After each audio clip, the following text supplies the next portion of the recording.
Bon, Marty, on va dire un mauvais début de match comme contre Pau, et ensuite ce fait de jeu dans le troisième quart, ces deux éléments ont pesé forcément très lourd dans l'addition finale. Oui, un mauvais début de match, pareil contre Pau. On a été trop inconsistant en défense tout le long du match. Il y a parfois qu'on est bien, mais après derrière on s'endort, après on se réveille, on s'endort. Il y en a surtout contre Pau ou les EAC, les équipes de haut au tableau. Il faut qu'on soit consistant soit à 40 minutes.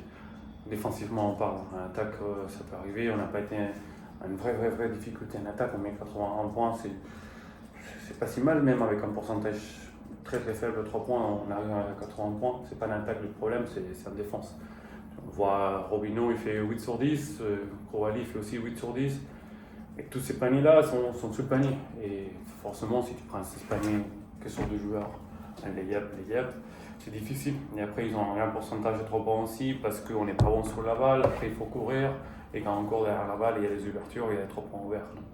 Donc, il faut qu'on soit beaucoup plus consistant défensivement si on veut être dans le match contre des équipes comme ça. Comment tu as vécu ce qui s'est passé dans le troisième quart? C'est du basket. On veut gagner. On est tous vraiment très concernés par gagner, encore plus chez nous. Donc, c'est des choses qui arrivent. Moi, je ne vois pas que ce soit un truc super grave. Simplement, tu es dans le nerf, tu réagis. Je comprends complètement la réaction de Vincent. Et après, les arbitres, ils ont pris leur décision. Donc, voilà. Et une fois que ça arrive, il faut qu'on arrive à se calmer un peu plus vite. C'est pas possible de comprendre deux techniques encore derrière. C'est bon, les arbitres ils ont mis, vous pouvez parler jusque-là. On ne peut pas aller au-delà parce qu'on va continuer à prendre les techniques. Non. Mais après, le problème, c'est qu'en plus de ça, derrière, je pense qu'on fait 2 fautes en 12 minutes. Donc, encore, on continue à ne pas défendre, encore, on continue à perdre le duel. Le rebond, c'est compliqué. Donc, il faut qu'on comprenne que peu importe les arbitres, il faut continuer à défendre. Et on n'a pas fait aujourd'hui tout le temps. Toi, comment tu as aussi vécu le fait que tu es passé dans la peau du coach principal pendant quelques minutes? Oui, c'est des choses qui arrivent. C'est pas très important, c'est juste qui arrive, c'est un moment là pour dire ok les gars, il faut qu'on se calme, il faut qu'on reste concentré, il faut qu'on continue à essayer. Je trouve qu'ils m'ont écouté par rapport à l'attaque, on allait vers l'avant, même si on n'a pas réfléchi, on allait vers l'avant, on a tenté de faire des trucs sans cerveau et on ne s'est pas posé. Mais après en défense, j'ai demandé aussi d'être un peu plus consistant, un peu plus dur, on ne l'a pas fait. Non. Après encore, c'est des choses qui arrivent.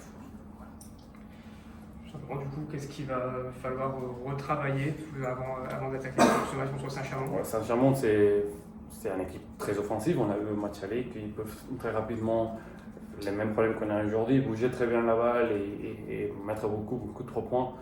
Donc il faut que défensivement on soit beaucoup plus solide. Il ne faut pas qu'on court après la balle, il faut qu'on arrive à nous dicter ok, tu peux passer par là, tu ne peux pas passer par ici. Et quand on est plus consistant, plus dur, on est maître en défense en disant ok, on veut faire ça et on arrive à le faire, alors on contrôle le match. Dès qu'on veut l'envoyer à gauche et il va à droite, après tout le monde est perdu, on court, ça envoie 3 points, c'est difficile. Donc forcément, après ces 2 derniers matchs, il faut qu'on travaille sur cette consistance à niveau défensif. Après sur le reste, il faut continuer sur la ligne. On sait qu'il reste 7 matchs maintenant, il faut faire le maximum pour remporter tous. Surtout tous les matchs à la maison, qui nous en reste 4 encore. Donc il faut faire tout le maximum pour devant notre public et les offrir des victoires. Tu penses qu'il y a encore moyen d'aller accrocher cette première partie de tableau ou pas? On va accrocher tous les matchs à la maison au minimum. On va essayer d'être compétitif à l'extérieur et on verra où on finit. On va aller match par match, c'est pas des questions à nous se poser à ce moment. Mais je pense que dans le nerf d'aujourd'hui, qu'on a eu tout le monde un peu, on montre qu'on veut gagner, parce qu'on veut vraiment gagner tous les matchs. Donc ça c'est important pour nous. C'est juste ce que je voulais dire maintenant, c'est surtout mentalement, étant donné qu'on arrive à une période de la saison où les physiques sont vraiment mis à rude épreuve. Mentalement on y est, on veut. Après physiquement oui, ils sont fatigués, mais toutes les équipes ont joué le même nombre de matchs. Donc on est fatigués tous pareil, il faut travailler, il faut finir bien. Il faut finir le plus haut possible avec le maximum de victoires possible. Merci. Merci.